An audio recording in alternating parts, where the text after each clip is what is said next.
بسم اللہ الرحمن الرحیم۔ یحییٰ بن اسحاق ایک ماہر طبیب تھا جو خود سے دوائیں بنایا کرتا تھا۔ ایک دن وہ اپنی دکان پر بیٹھا ہوا تھا کہ اس کے سامنے سے ایک جنازے کا گزر ہوا۔ جنازے پر جب اس کی نظر پڑی تو اس کی زبان سے آواز بلند یہ جملہ نکلا، اے میت کے گھر والو، تمہارا یہ آدمی ابھی زندہ ہے، تمہارے لیے اسے دفن کرنا جائز نہیں۔ جنازے کے ساتھ چلنے والے لوگوں نے ایک دوسرے سے کہا، اس طبیب کی بات کوئی نقصان دہ تو ہے نہیں، چلو اس کو اپنا مردہ دکھلاتے ہیں اور اس سے امتحان بھی لے لیں گے۔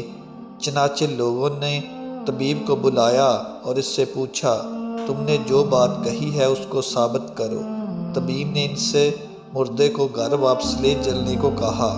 گھر پہنچ کر میت کا کفن نکال کر اسے غسل خانے میں داخل کیا اور اس پر گرم پانی ڈالنے لگا اور نیم گرم پانی میں کچھ دوائیں ملا کر وہ مردے کو نہلانے لگا۔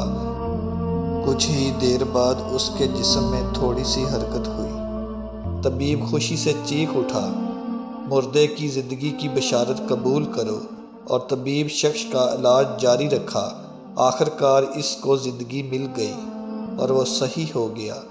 جب طبیب سے پوچھا گیا کہ آخر کس بنیاد پر تم نے جنازہ دیکھ کر سمجھ لیا کہ وہ مردہ نہیں بلکہ زندہ انسان ہے، تو اس نے بتایا کہ میں نے دیکھا کہ اس کے پاؤں کھڑے ہیں حالانکہ مردے کے پاؤں سیدھے ہوتے ہیں، اس لیے میں نے اندازہ کر لیا کہ یہ مردہ نہیں ہے اور میرا یہ خیال درست نکلا۔